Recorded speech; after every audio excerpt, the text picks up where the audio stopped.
मुगलाना,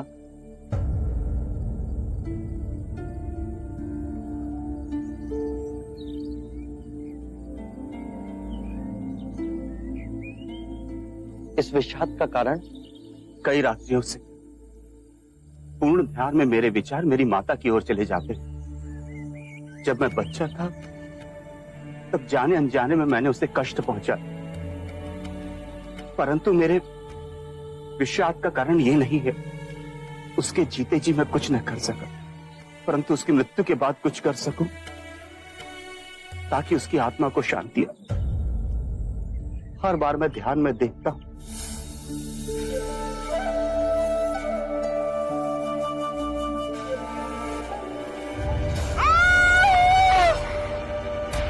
माते। इस दृष्टांत ने मुझे बहुत व्यथित कर रखा है बुद्ध। इसका क्या अर्थ है? मुगलाना, जब तुम्हारी माताश्री जीवित थी तो क्या उन्होंने बुरे कृत्य किए थे? वचन से, कर्म से, विचारों ने। मेरी माता ने सिर्फ कांटे ही बोए। मैं अपनी माता के दुष्परिणामों को कैसे पलट सकता हूं? जैसी भी थी तो मां ही। मैं उस मां के ऋण को कैसे चुकाऊं? अपनी करुणा से मुझे कोई राह दिखाइए। तुम्हारी माता के दुष्प्रवृत्तियों के बाद भी उनके प्रति तुम्हारा स्नेह देखकर मैं अति प्रसन्न हुआ मुगलाना। माता पिता का ऋण तो आकाश के समान है, दिन हो या रात। हर मनुष्य को उस ऋण का सदैव स्मरण होना चाहिए। माता पिता को सच्ची श्रद्धांजलि है कि अपने जीवन को आनंद और संस्कार से जियो, सत्कर्म करो और अपने पुण्यों को माता पिता को समर्पित कर दो। तुम्हारा जीवन तो ऐसा ही है मुगलाना। तुम सेवा, समर्पण, शांति का आदर्श जीवन जी रहे हो। यदि तुम अपने पुण्य को अपने माता पिता को समर्पित करोगे तो उनके पाप भी कम हो जाएंगे। धन्य हुआ मैं। पवर्ण दिवस पर तुम और संघ के सभी भिक्षु तुम्हारी माता के रूपांतरण के लिए प्रार्थना समर्पित करेंगे। गहन ध्यान और शुद्ध मन से की गई प्रार्थना में बहुत शक्ति है मुगलाना। वो तुम्हारी माता के सभी पापों को गला देगी, उन्हें धर्म की राह पर ले आएगी। हम एक मुक्ति समारोह करेंगे जहां संघ के सभी भिक्षु अपने माता पिता के रूपांतरण के लिए प्रार्थना करेंगे, चाहे वो जीवित हो या मृतक। करुणा के सागर है,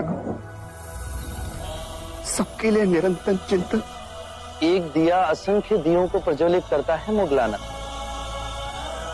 उससे दीपक का प्रकाश घटता नहीं अपितु और बढ़ता है। आनंद बांटने से बढ़ता है।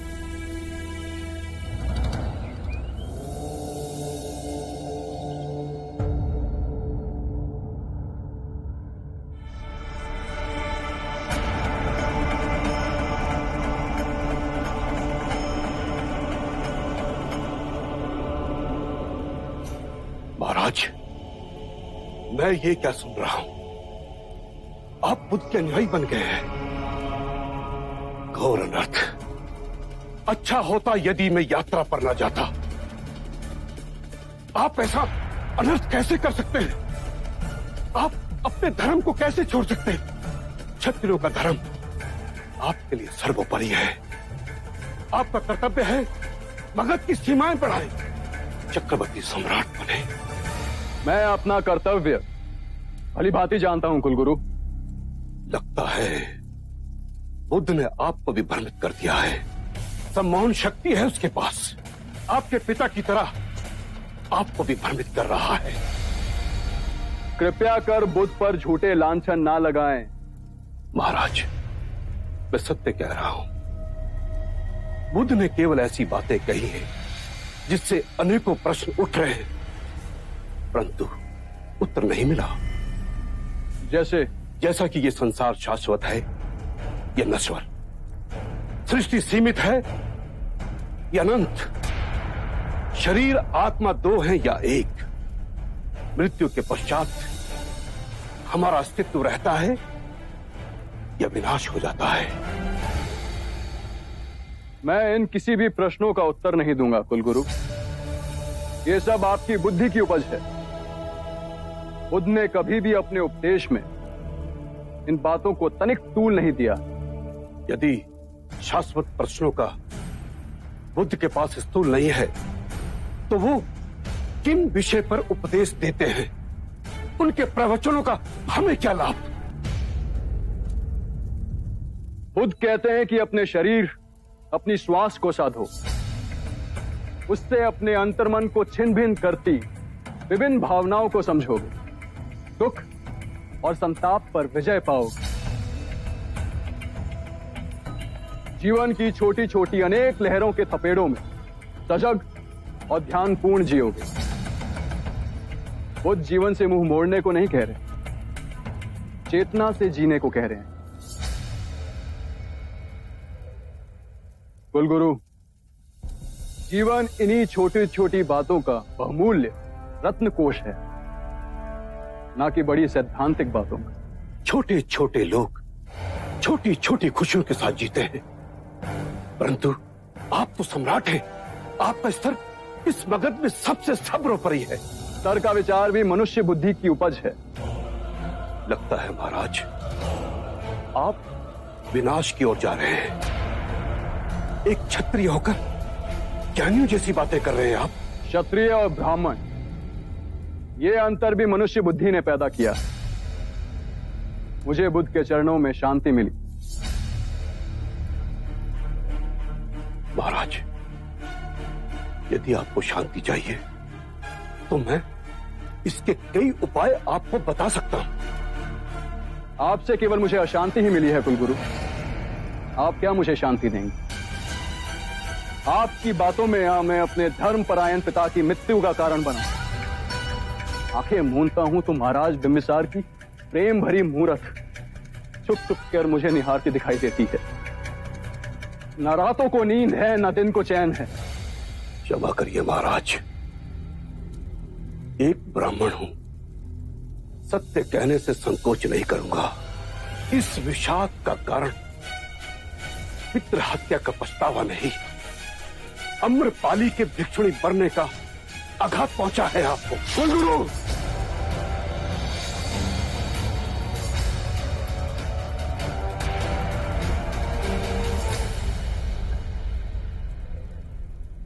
लगता है बुद्ध ने आपको यही सिखाया है।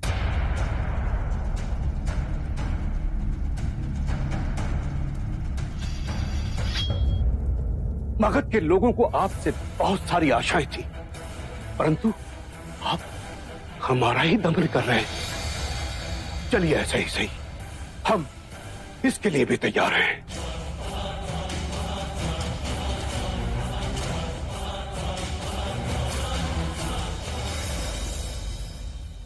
महाराज, आप में ये परिवर्तन देखकर मैं हैरान हूं।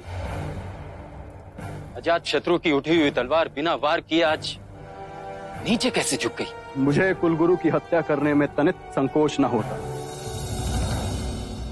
किंतु यदि ऐसा करता तो मेरे गुरु बुद्ध का अपमान होता। बड़े ऊंचे स्वर में बोलकर गए हैं कुलगुरु।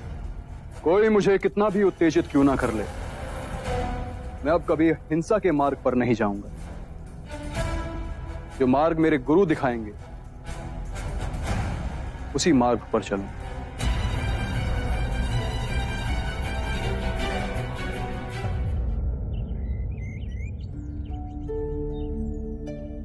बुद्ध, प्रणाम।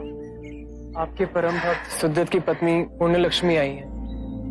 क्या हुआ बहन? और सुदत कैसा है? प्रभु, आपके परम सेवक सुदत अब अपनी अंतिम सांसें गिन रहे हैं। मृत्यु के भयंकर क्षणों में उनका मन केवल आपकी ओर मुड़ रहा है। कृपा करें प्रभु, कृपा करें। हम तो सांसारिक हैं, किंतु मेरे स्वामी ने आपकी सेवा में सदैव अपने आप को न्यौछावर किया है। उनको अंतिम सांसों में अपने दर्शन दीजिए प्रभु, अपने दर्शन दीजिए। सुदत ने निस्वार्थ भाव से मेरी और मेरे भिक्षुओं की सेवा की। निर्धनों को दोनों हाथों से धन बांटा, हमारे लिए विहार का निर्माण कराया। ऐसे दिव्य व्यक्ति के दर्शन पाने को मैं स्वयं जाऊंगा। वो आएंगे ना? मेरे प्राण छटपटा रहे उनके एक दर्शन के लिए।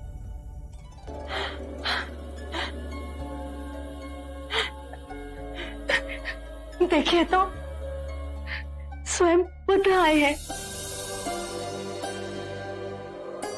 बुद्ध?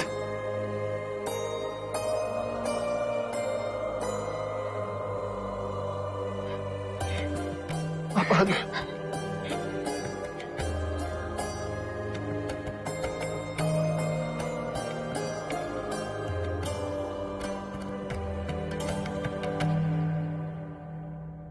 मेरी अंतिम इच्छा थी कि आपके दर्शन कर सकूं।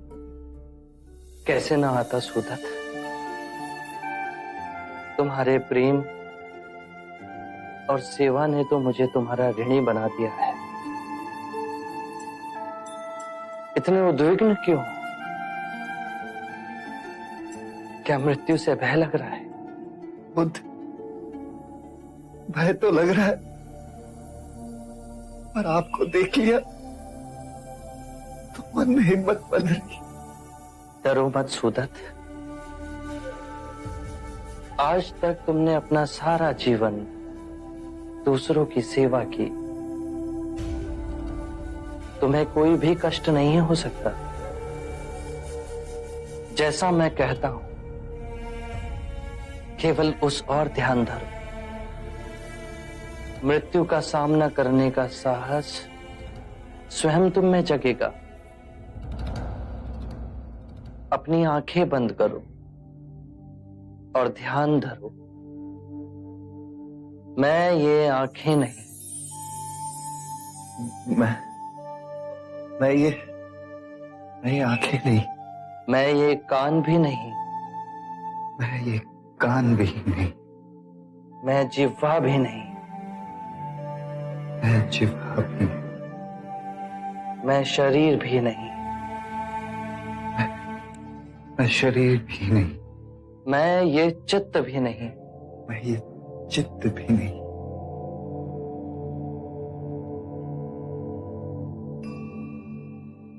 ध्यान नहीं लग रहा? ध्यान केंद्रित करो सुदत। अपनी आंखें बंद करो। जो मैं देखता हूं वो मैं नहीं, जो मैं सुनता हूं वो मैं नहीं, जो गंध आ रही है वो मैं नहीं, जो स्वाद, स्पर्श, विचार उठ रहे हैं उन सब में भी मैं नहीं। जो मैं देखता हूं वो मैं नहीं, जो मैं सुनता हूं वो भी मैं नहीं, जो गंध आ रही है वो भी मैं नहीं, जो स्वाद, स्पर्श और विचार उन सब में मैं नहीं। मैं ये दृष्टि नहीं, ध्वनि नहीं, सुगंध नहीं, विचार नहीं, स्वाद नहीं, मन नहीं। सुगंध नहीं, स्पर्श नहीं, मन नहीं। आगे बोलिए बुद्ध। मैं पृथ्वी तत्व नहीं, मैं आकाश भी नहीं, मैं वायु भी नहीं, मैं जल भी नहीं, चेतना तत्व में भी मैं नहीं। कोई तत्व मुझे जकड़ नहीं सकता, जन्म और मृत्यु मुझे छू नहीं सकती। जन्म और मृत्यु मुझे छू नहीं सकते। मैं मुस्कुराता हूं क्योंकि ना मैं जन्मा हूं, ना ही मैं मर सकता हूं। ना जन्म ने मुझे जीवन दिया और ना ही मृत्यु मेरा जीवन मुझसे छीन सकती।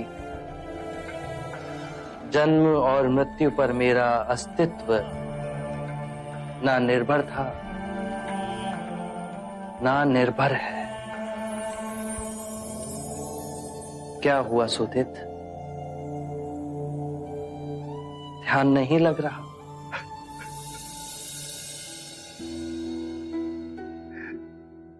ध्यान तो लग रहा है प्रभु।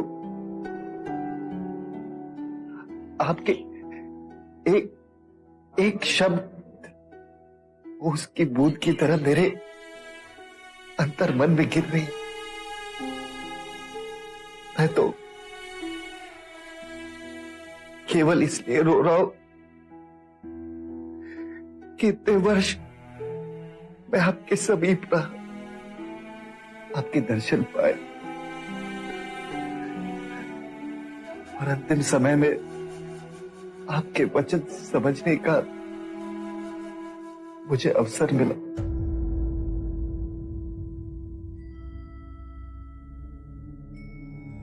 धन्य है बुद्ध, धन्य है आप। आपने मृत्यु के भय से, जिसने मेरे प्राणों को जकड़ लिया था, उसे मिटा दी। अब इस संसार से विदा होते हुए आखिरी क्षण तक मैं केवल आपको देखना चाहता हूं।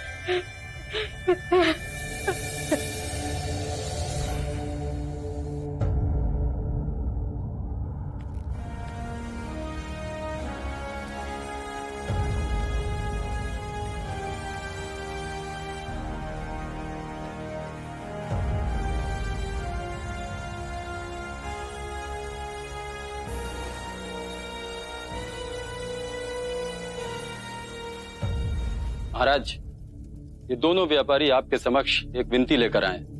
ये लोग विज्जी व्यापार के लिए जा रहे हैं। रास्ते में वन पड़ता है। वन से निकलने के लिए इन लोगों को सुरक्षा चाहिए। विजी में कोई नया उपद्रव शुरू हुआ है क्या? हाँ महाराज, पिछले कुछ माह से छोटी छोटी टुकड़ियों में लुटेरे आते, चाकू कटार से वार करके यात्रियों का माल लूट लेते और जंगल में ओझल हो जाते। उसके कुछ ही दिनों बाद वही लूटा हुआ माल विजी की मंडियों में ले जाकर बेच दिया जाता है। सेनापति, एक कार्य करो, हमारे कुछ गुप्तचरों को साधारण नागरिक की वेशभूषा में विजी में भेजो। उनसे कहो कि वो वहां इस टोली के गठन की सभी सूचना एकत्रित करें। हम सही समय पर उन्हें पकड़ दंडित करेंगे। जो आज्ञा महाराज। इस कार्रवाई में थोड़ा समय लगेगा और आप निसंकोच विजी जाएं। आपके साथ हमारी सेना की सुरक्षा रहेगी। हमारी सेना को आपके साथ देख वो आप पर आक्रमण नहीं करेंगे। सेनापति, हमारे 2 सेना नायक सेना बल की 2 टुकड़ियां लेकर इन व्यापारियों के साथ जाएंगे।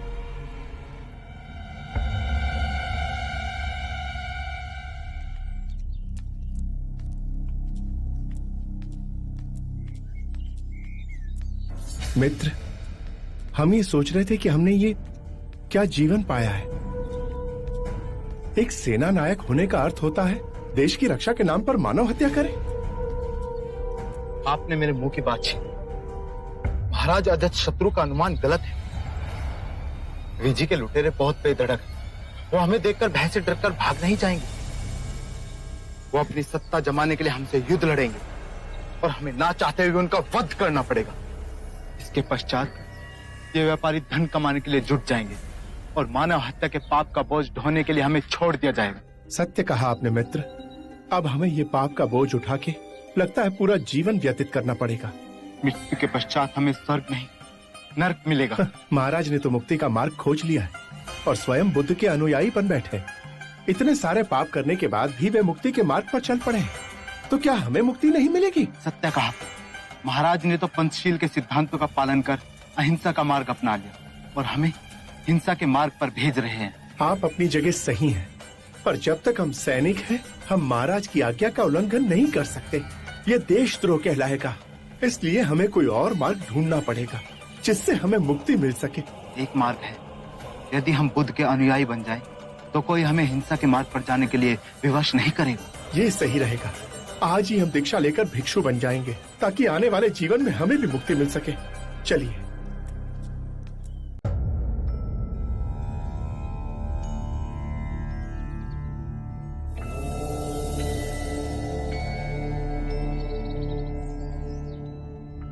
क्या हुआ सरिपुत्र? क्या मैं चिंता का कारण जान सकता हूं? बुद्ध, मेरी माँ बहुत दिनों से अस्वस्थ है। मेरे गांव नाला में उसकी देखभाल करने वाला कोई नहीं। यदि वे आप आज्ञा दें तो। इसमें आज्ञा कैसी सरिपुत्र? माँ की सेवा से उत्तम कोई और कार्य नहीं। सेवा भी एक विशेष अवसर है सरिपुत्र। यदि सच्चे हृदय से सेवा की जाए तो उसमें भी ध्यान साधा जा सकता है। कोई वचन जिससे मेरी माँ को शांति मिले? मन और शरीर के स्वास्थ्य का रहस्य है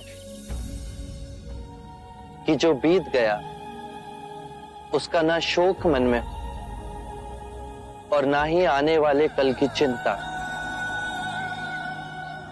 जिस क्षण में हो, जो क्षण तुम्हें मिला है, जो तुम्हारे समक्ष है, उसी क्षण को पूर्ण ध्यान पूर्वक और पूर्ण समझ द्वारा जी लो।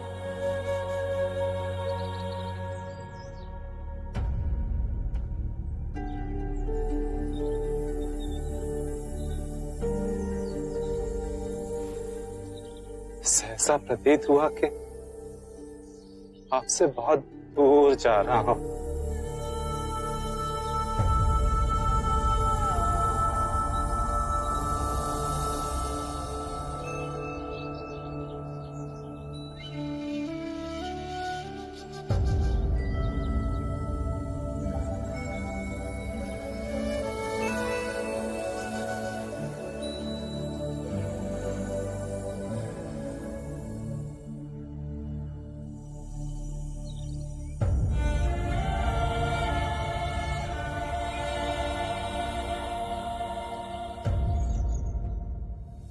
सब अपनी चिंता, व्यथा, शोक ले आपके पास आते हैं। आप इन्हें धीरज बांधते थकते नहीं। यदि तुमने पूर्ण हृदय से स्वयं से प्रेम किया है तो तुम किसी को दुखी नहीं देख सकोगे। बुद्ध, बहुत से ज्ञानी देखे पर आप सा कोई ना देखा। आजाद शत्रु, चाहे जितनी भी धार्मिक पुस्तकें पढ़ो, उन्हें चाहे जितना भी कंठस्थ करो, यदि वो तुम्हारे जीवन के कृत्य ना बने तो सोचना कुछ नहीं हुआ। तुम भी किसी दुविधा में दिख रहे हो अजातशत्रु। बुद्ध, आप तो मन की बात पढ़ लेते हैं। मगध के कुलगुरु ने अपना पूरा जीवन देश को समर्पित कर दिया। उनकी सहायता मगध के लिए आवश्यक है, परंतु तुम मेरे अनुयायी बने, इससे वो क्रोधित है। जी बुद्ध, हम एक मत से कार्य नहीं कर पा रहे। मगध के कुलगुरु और मगध के ब्राह्मणों के साथ मेरे संबंध में कटुता आई। ये मतभेद बढ़ते गए तो दो बातों की लड़ाई में मगध की प्रजा व्यर्थ ही पिस जाएगी। यदि तुम्हारे अंतर में मतभेद को मिटाने की आस्था है तो मेरे पास एक उपाय है अजातशत्रु। कृपया बताएं। पहला, दोनों पक्ष आमने सामने बैठ सबके समक्ष ये बताएं कि विवाद क्या है। दूसरा, याद करें जब द्वंद्व उठा तो शुरू कहां से हुआ था, और दोनों ही पक्ष ध्यान में जाओ उन बातों को याद करें और फिर शांति से एक दूसरे को सुनाएं। तीसरा, हाथ नहीं मन के भाव उपजे कि इस झगड़े को कैसे समाप्त किया जाए। चौथा, यदि कोई भूल हुई है तो सर्वप्रथम स्वयं की भूल को स्वीकार कर खुद को क्षमा करें। अपनी भूल स्वीकारने से हम दूसरों को समझने की चेष्टा में पहला पग उठाते हैं। सत्य कहा बुद्ध। 5, जो भी निर्णय लिया जाए वो सर्वमाननीय हो, उसे सबके समक्ष 3 बार पढ़ा जाए। यदि कोई भी व्यक्ति आपत्ति के लिए हाथ ना उठाए तो उसे अंतिम निर्णय समझा जाए। 6, जो सर्वमाननीय है उस पर दोनों पक्ष पूर्ण मन से चल एक दूसरे से मैत्री करें। 7वां, जब हमारे कपिलवस्तु में किसानों में झगड़ा होता है तो उनमें जो सबसे वृद्ध किसान है, जिसका सब सम्मान करते हैं, आदर करते हैं, वो कहता है शत्रुता समाप्त करो, मिट्टी डालो, पुआल डालो। ये बहुत सूचक है अजातशत्रु। मिट्टी डालने से अग्नि बुझती है, कीचड़ पर पुआल डाल उस पे चल रास्ता बनाया जा सकता है। एक दूसरे के समीप आने का कितना सुंदर उदाहरण है ये। बुद्ध, आपके ये सूत्र विश्व में शांति की क्रांति लाएंगे। जब जब धर्म का विघटन होगा, जब जब दो पक्षों के हृदय में दीवार खड़ी होगी, आपके ये वचन उस दीवार को ढहा देंगे। मैत्री और सामंजस्य विकसित होगा।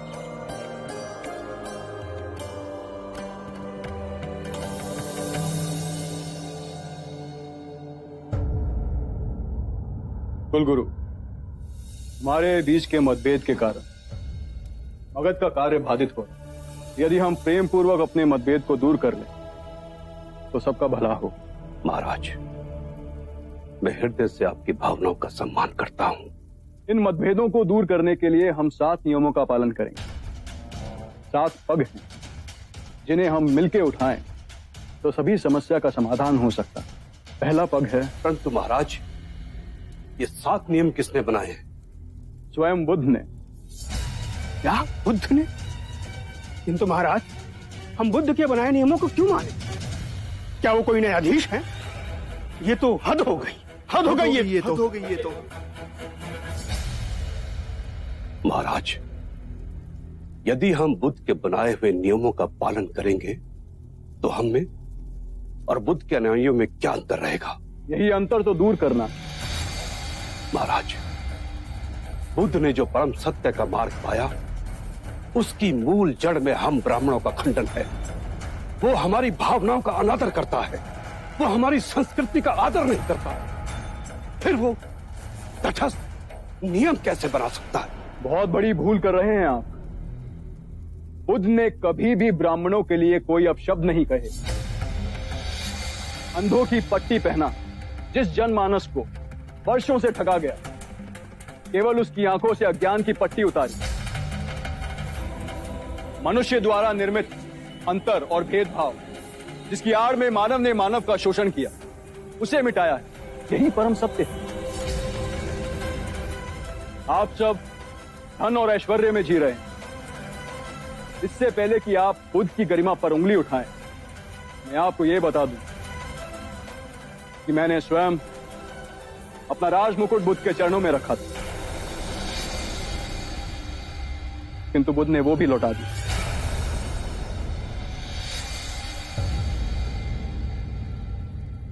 सत्ता की, बल की लालसा बुद्ध को छू नहीं सकती। वैसे ही जैसे दुर्गंध भरी वायु बुद्ध के समीप नहीं आ सकती। वो राजाओं के राजा हैं, जो सब त्याग निर्धन बने। उनमें अधिक आत्मिक शक्ति है कि हम सब में।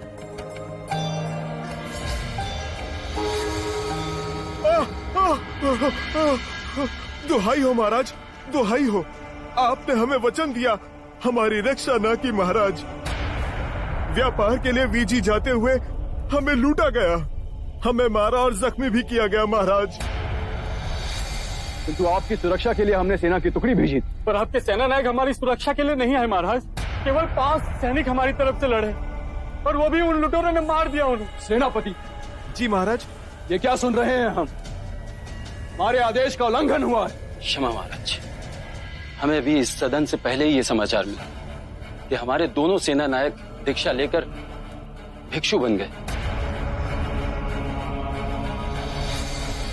जब मैंने उनसे कारण पूछा तो उन्होंने कहा कि हम भी अपने महाराज अजातशत्रु की तरह पंचशीलता का पालन कर अहिंसा के मार्ग पर चलना चाहते हैं। महाराज, यदि हमारे सैनिक साधु बनते रहे तो घोर कष्ट आ जाएगा। मेरा बुद्ध से व्यक्तिगत कोई विरोध नहीं है, बस यही कारण है। बुद्ध तो क्षत्रिय होकर ब्राह्मण बन गया। यदि क्षत्रिय ब्राह्मणों का आचरण करेगा तो सारी व्यवस्था तहस नहस हो जाएगी। सेना के सैनिकों को कैसे दीक्षा दे सकता है वो? भविष्य की तरफ देखिए। यदि ये मगध के सारे सैनिक भिक्षु बन जाएंगे तो मगध की रक्षा कौन करेगा?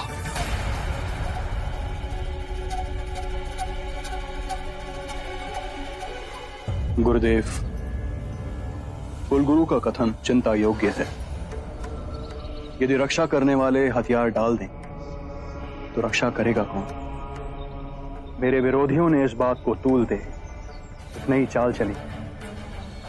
ये विवाद खड़ा हो गया है कि भिक्षु सैनिकों को बहला फुसला संघ में सम्मिलित कर रहे हैं। बुद्ध, मेरी चिंता का कारण और विषम है। यहां तो मैं शासन कर रहा हूं, किंतु दूसरे देशों के राजा इन निर्दोष भिक्षुओं को दंड न दें। आपको शीघ्र ही इस समस्या का निवारण करना होगा बुद्ध। चिंतित ना हो अजातशत्रु। मैं ये नहीं चाहता कि मेरी कही अहिंसा की बातों की आड़ ले सैनिक अपना राजधर्म छोड़ दें, अपने देश, अपनी प्रजा, अपनी राजा के प्रति जो उनके कर्तव्य हैं उन्हें ना निभाएं। मैं आज ही अपने उपदेश में इस नियम को घोषित करूंगा कि कोई भी भिक्षु किसी भी सैनिक को दीक्षा ना दे। आनंद, सभी संघों में यह घोषणा पहुंचा दो। बुद्ध, अहिंसा का अर्थ मैं समझता हूं, किंतु मेरे मन में अनेक प्रश्न उठते हैं। निसंकोच कहो अजातशत्रु। राजा, सेनापति, सैनिकों का कर्म है अन्याय के विरुद्ध युद्ध करें, अपने राज्य के नियमों का राज्य की प्रजा से सख्ती से पालन करवाना। आप अहिंसा से करुणामयी हो इन दुखियों की सेवा की बात करते हैं। क्या आप हमें अपराधियों को दंड देने की अनुमति देते हैं? क्या अपने राज्य के लिए, अपनी संपत्ति के लिए, अपने परिवार की सुरक्षा के लिए एक युद्ध कर, क्या यह उचित है? एक बार की घटना है आजाद शत्रु। एक गांव में एक विषैला सर्प था। न जाने वो कितने लोगों को काट मृत्यु के घाट उतार चुका था। सभी गांव वाले उससे बहुत भयभीत थे। वो जिस वृक्ष के तने में रहता था वहां बच्चे खेलने से भी डरते थे। एक बार ऐसा हुआ, एक भिक्षु वहां से गुजरा और उस वृक्ष की छांव में विश्राम करने के लिए बैठा। सांप उसे काटने के लिए बाहर निकला तो भिक्षु को उद्विग्न ना होते हुए देख सर्प अचंभित हुआ। भिक्षु ने उसे उपदेश दिया कि तुम्हारे काटने से, तुम्हारे लोगों को क्षति पहुंचाने से उन्हें बहुत पीड़ा होती है, उनके प्राण भी चले जाते हैं। सर्प में वैराग्य जागा। उसने निश्चय किया कि वो किसी को क्षति नहीं पहुंचाएगा, किसी को नहीं काटेगा। और सर्प को अहिंसक देख गांव में लोग धीरे धीरे निर्भीक होने लगे। कोई उसे छेड़ता, बच्चे अकारण ही उसकी पूंछ पर अपना पैर रखते, लेकिन वो किसी को क्षति नहीं पहुंचाता था। बच्चे उस पर पत्थर फेंकते, किंतु फिर भी वो पलटकर वार नहीं करता था। भूख और पीड़ा से वो क्षीण हो गया था। रात्रि में कुछ कंकर पत्थर खा लेता और अगले दिन आक्रमण का सामना करता। वो सर्प इतना घायल हो गया था कि गांव वाले उसे रस्सी से अधिक नहीं समझते थे। और फिर उस मार्ग से पुनः वो भिक्षु गुजरा। जब उसने सर्प की ये दुर्दशा देखी तो वो बहुत दुखी हुआ। उसने सर्प को औषधि लगाते हुए पूछा कि तेरा ये हाल कैसे हुआ?